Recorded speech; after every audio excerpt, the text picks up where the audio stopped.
Hey guys, welcome back to Beat Sweets Farm. Today I'm going to show you how I make passion fruit jam. I was given 4 bags of these passion fruit and they're locally grown, organic, so I am so excited to make some jam for my shop. The first thing I have to do is cut each one in half and empty out the insides with the seeds into a separate bowl. The only ingredients you're going to need for this jam is passion fruit, sugar, and some lemon juice. And don't throw out the shells of the passion fruit because I'm going to show you what to do with those later.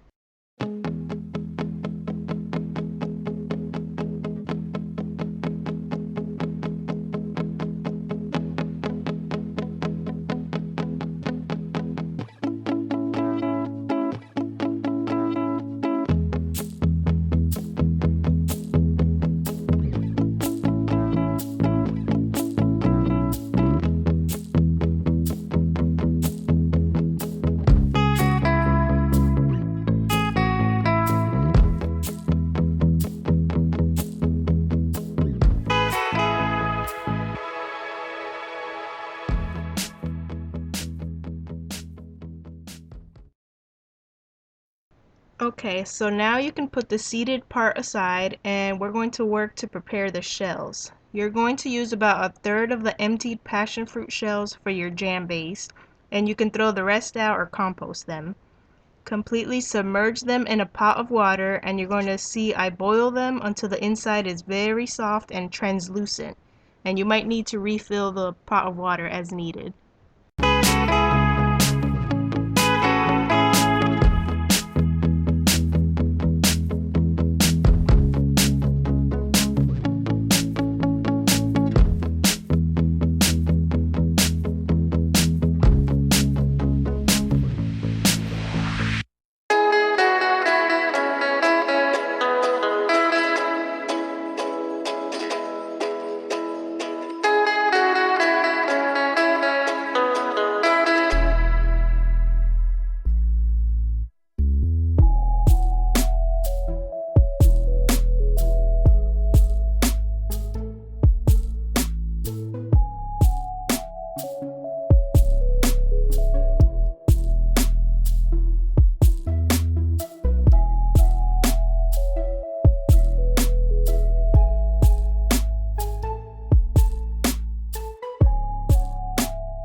Now you want to let it cool a little or even run it under some cold water. You're going to scoop out the soft inner part of the shell. The outside part is very leathery, almost like a plastic texture, so you don't really want any pieces of that in it. But blend the soft part until smooth or like an applesauce texture.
Now for this part, I use a scale that measures in grams. A simple ratio that I follow for most of my fruit jams is 30 to 50% of sugar of the weight in fruit, and then 2 teaspoons of lemon juice for every 500 grams of fruit. Since passion fruit is pretty tart, I use the 40% sugar ratio. So weigh your passion fruit and then calculate how much sugar you need. Then while you're there, calculate 2 teaspoons of lemon juice for every 500 grams of passion fruit.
While your jam is cooking and reducing, it's a good time to get your canning pot ready on the stove with hot water.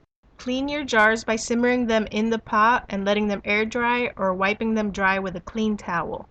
When the jam looks and feels thick enough and there's not a lot of liquidy juice, pour it in your clean jars and put the lids on where it's not too tight but not too loose so that the rings are movable. Submerge the jars in the pot and boil for about 20 minutes. When you remove the jars out of the hot water, you will know they're sealed when you hear the popping sounds of the lids being suctioned in. I'll show you an example. Once they're sealed, the lid should not pop up and down at all. If your jars have cooled down completely and some lids are still popping up and down, you can store those in the refrigerator or freezer and eat those first. The sealed jars are good for up to 12 months as long as you don't open them in a dark and cool place like a pantry. And then as soon as you open them, you do have to refrigerate them, and they last about 2 months in the refrigerator.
It's very good, guys. You need to try this. Cut.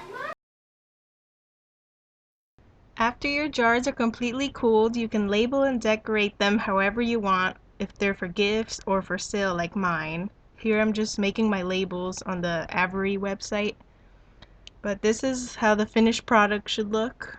I hope you guys enjoyed this video of how I make my passion fruit jam. Let me know if you guys end up trying it out for yourselves, and I will see you guys next week for my next video. Bye!